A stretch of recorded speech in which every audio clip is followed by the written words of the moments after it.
कई लोग जीवन में खुद को दूसरों से कम समझने की गलती करते हैं, जिससे उनका आत्मविश्वास कमजोर हो जाता है और वे अपनी असली क्षमताओं को पहचानने में असफल रहते हैं। इस सोच का असर न केवल उनके मानसिक स्वास्थ्य पर पड़ता है, बल्कि उनके भविष्य और सफलताओं पर भी गहरा प्रभाव डालता है।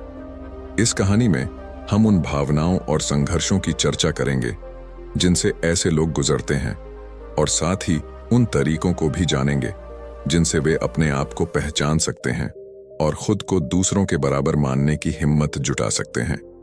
यह कहानी आपको प्रेरित करेगी कि जीवन में अपनी तुलना दूसरों से करने की बजाय अपनी अनमोलता को समझें और अपने आत्म मूल्य को पहचानें। तो नमस्ते दोस्तों, आपका मेरे चैनल पर दिल से स्वागत है। तो समय न गवाते हुए वीडियो को शुरू करते हैं। बहुत समय पहले की बात है। एक गांव में रघु नाम का एक लड्डी डेचका रहता था। रघु का जन्म एक गरीब परिवार में हुआ था। उसके पिता रामू गांव में मजदूरी करते थे और माँ गीता घर के छोटे मोटे कामों में व्यस्त रहती थीं। रघु के परिवार में हमेशा पैसों की कमी रहती थी। उसके पास अच्छे कपड़े, किताबें और यहाँ तक कि खाने के लिए भी पर्याप्त साधन नहीं थे। गांव के अन्य बच्चों के पास नए कपड़े, खिलौने और खाने के लिए अच्छे भोजन होते थे, जो रघु को हमेशा उसकी गरीबी का एहसास कराते थे। बच्चे उसे अक्सर ताने मारते थे, रघु तू तो गरीब है, तेरे पास तो कुछ भी नहीं है। ये ताने उसके दिल में गहरे घाव कर देते थे और वह खुद को बेकार और दूसरों से कम समझने लगा था। रघु के अंदर एक तीव्र इच्छा थी कि वह भी अन्य बच्चों की तरह सम्मान पाए, लेकिन उसकी आर्थिक स्थिति और सामाजिक परिवेश ने उसे हमेशा पीछे रखा। वह सोचता था कि शायद गरीबी उसके भाग्य में लिखी है और वह इससे कभी छुटकारा नहीं पा सकेगा। उसके मन में धीरे धीरे निराशा ने घर कर लिया और वह अपने आप को दूसरों से कमतर मानने लगा। रघु का परिवार भी उसकी कमजोरियों का मजाक उड़ाता था। उसके बड़े भाई बहन उसे अक्सर ताने मारते थे कि वह कभी भी कुछ बड़ा नहीं कर पाएगा। रघु तू तो हमेशा फेल ही रहेगा, उसका बड़ा भाई रामू अक्सर कहता था। उसकी माँ भी उसकी पढ़ाई लिखाई को लेकर चिंतित रहती थी। रघु के मन में यह बात घर कर गई कि वह वास्तव में दूसरों से कमतर है। उसकी सोच पर उसका परिवार भी नकारात्मक प्रभाव डाल रहा था। वह कभी भी अपनी प्रतिभा को पहचान नहीं पाया और हमेशा खुद को दूसरों से कमजोर मानता रहा। यह सब देखकर रघु का आत्मविश्वास धीरे धीरे टूटने लगा। उसने खुद को कभी भी किसी काम में अच्छा नहीं माना। उसका जीवन एक निराशाजनक चक्र में फंस गया था, जिसमें वह हमेशा अपने आप को दोषी मानता और सोचता कि वह कभी भी सफल नहीं हो पाएगा। एक दिन गांव में एक बड़ा मेला लगा। रघु अपने दोस्तों के साथ वहां गया, लेकिन मेले में भी उसे ताने सुनने को मिले। जब उसके दोस्त नए कपड़े और खिलौने खरीद रहे थे, तब रघु खाली हाथ खड़ा था। उसके दोस्त हंसते हुए बोले, रघु तेरे पास तो पैसे भी नहीं हैं, तुझे क्या मिलेगा यहाँ। रघु की आंखों में आंसू आ गए, लेकिन उसने खुद को संभाला और चुपचाप वहां से निकल गया। मेले में एक बूढ़ा व्यक्ति, जिसका नाम स्वामी जी था, ध्यान से रघु को देख रहा था। स्वामी जी ने रघु के चेहरे पर उदासी और निराशा को देखा और उसे अपने पास बुलाया। स्वामी जी ने पूछा, बेटा तुम इतने उदास क्यों हो, क्या तुम्हें कुछ चाहिए। रघु ने रोते हुए कहा, स्वामी जी मेरे पास कुछ भी नहीं है, मैं गरीब हूं, मेरे पास नए कपड़े, खिलौने या पैसे नहीं हैं। लोग मुझे ताने मारते हैं और मैं कुछ नहीं कर सकता। स्वामी जी ने उसे ध्यान से सुना और कहा, बेटा जो चीजें तुम्हारे पास नहीं है, उनके लिए खुद को दोषी मत मानो। जीवन में असली ताकत तुम्हारे अंदर छुपी होती है। अगर तुम खुद को पहचान लो तो तुम सबसे अमीर हो सकते हो।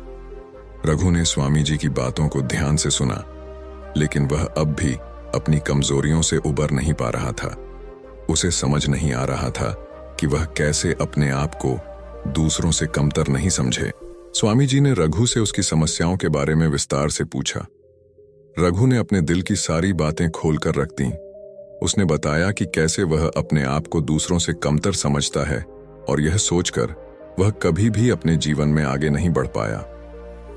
स्वामी जी ने उसकी बातें ध्यान से सुनी और कहा, बेटा तुम्हारे मन में जो निराशा है वह तुम्हें आगे बढ़ने से रोक रही है।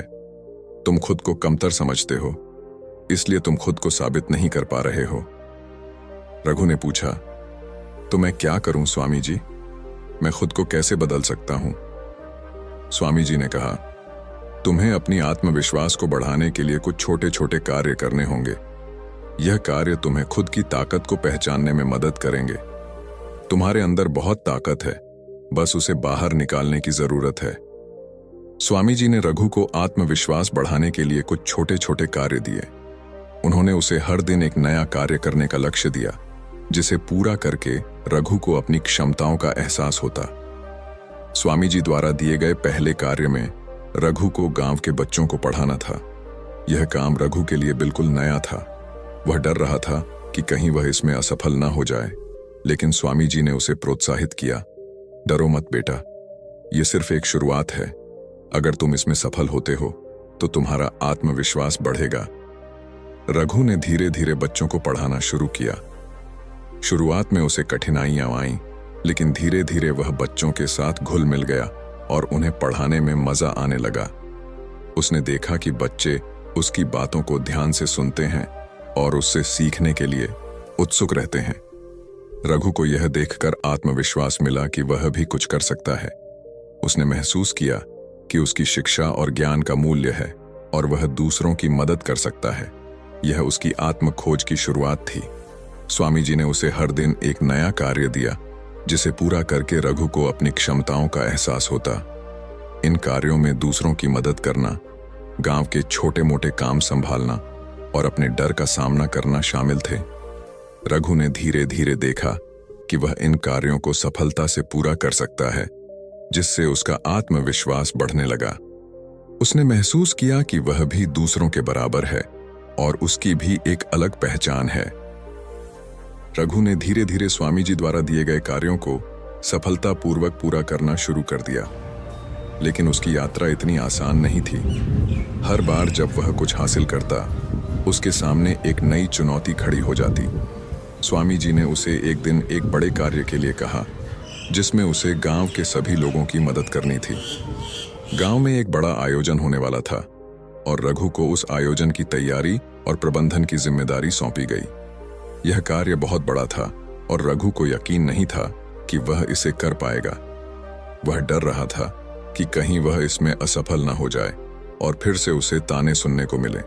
लेकिन स्वामी जी ने उसे हिम्मत दी। रघु, यह तुम्हारी असली परीक्षा है। अगर तुम इस कार्य को सफलतापूर्वक पूरा कर लेते हो तो तुम खुद पर गर्व कर सकते हो। रघु ने पूरी मेहनत और लगन से इस कार्य को करने का फैसला किया। उसने गांव के लोगों की मदद से आयोजन की तैयारी शुरू की, लेकिन उसे कई कठिनाइयों का सामना करना पड़ा।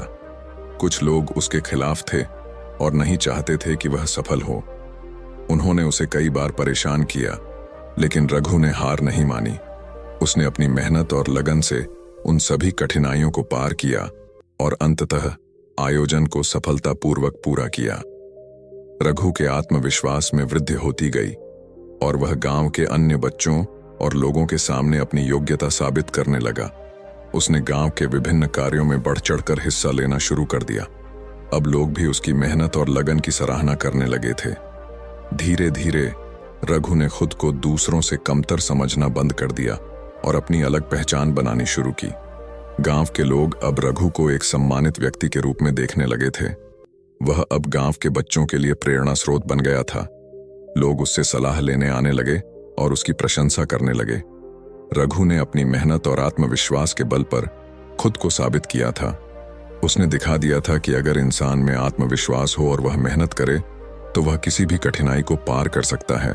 स्वामी जी ने रघु को आखिरी परीक्षा के लिए तैयार किया। यह परीक्षा उसकी अब तक की यात्रा का सबसे बड़ा और कठिन कार्य था। गांव में एक बड़ा आयोजन होना था, जिसमें गांव के सभी प्रमुख लोग और अन्य गांवों के लोग भी शामिल होने वाले थे। यह आयोजन गांव की प्रतिष्ठा के लिए बहुत महत्वपूर्ण था और इसकी जिम्मेदारी रघु को सौंपी गई। रघु को न केवल आयोजन का नेतृत्व करना था, बल्कि गांव के सभी लोगों का विश्वास भी जीतना था। यह कार्य बहुत बड़ा था और रघु को यकीन नहीं था कि वह इसे कर पाएगा, लेकिन स्वामी जी ने उसे विश्वास दिलाया कि वह इस कार्य को सफलता से पूरा कर सकता है। रघु ने इस कार्य को गंभीरता से लिया और पूरी मेहनत और लगन से इसे पूरा करने में जुट गया। उसने गांव के सभी लोगों की मदद ली और आयोजन की तैयारी शुरू की। रघु ने अपने आत्मविश्वास और संकल्प के बल पर इस परीक्षा को भी सफलता से पार किया। उसके इस कार्य ने न केवल गांव के लोगों का दिल जीता, बल्कि उसे अपनी कीमत का भी एहसास कराया। गांव के लोग अब उसे एक सफल और सम्मानित व्यक्ति के रूप में देखने लगे थे। रघु ने साबित कर दिया था कि अगर इंसान में आत्मविश्वास हो और वह मेहनत करे, तो वह किसी भी चुनौती को पार कर सकता है। रघु ने इस परीक्षा को सफलतापूर्वक पूरा किया और गांव के लोगों का विश्वास और सम्मान जीत लिया। स्वामी जी ने रघु को आशीर्वाद दिया और उसे सिखाया कि जीवन में हर व्यक्ति की अपनी अलग कीमत होती है। जो लोग खुद को दूसरों से कमतर समझते हैं, वे अपनी असली ताकत को पहचानने में असफल होते हैं। रघु ने स्वामी जी की इस सीख को जीवन भर याद रखा और उसे अपने जीवन में उतार लिया। उसने समझ लिया कि वह भी एक विशेष व्यक्ति है और उसकी भी एक अलग पहचान और महत्व है। स्वामी जी ने कहा, बेटा, तुम्हारी यात्रा अभी समाप्त नहीं हुई है। तुम्हें अपनी ताकत और आत्मविश्वास के बल पर जीवन में और भी ऊंचाइयों को छूना है। हमेशा याद रखना कि तुम दूसरों से कम नहीं हो। रघु ने स्वामी जी की बातें ध्यान से सुनी और उन्हें अपने जीवन में उतारने का संकल्प लिया। उसने अपने जीवन में आत्मविश्वास, संकल्प और मेहनत के बल पर आगे बढ़ने का फैसला किया। इस कहानी का संदेश यह है कि जीवन में कभी भी खुद को दूसरों से कमतर मत समझो। हमारी अपनी ताकत और योग्यता होती है और अगर हम उसे पहचान लें तो हम जीवन में किसी भी लक्ष्य को हासिल कर सकते हैं। तो दोस्तों, ये वीडियो आपको कैसी लगी? अगर ये वीडियो थोड़ी भी पसंद आई हो तो वीडियो को लाइक और चैनल सब्सक्राइब कर देना। तो मिलते हैं अगली वीडियो में, तब तक के लिए धन्यवाद।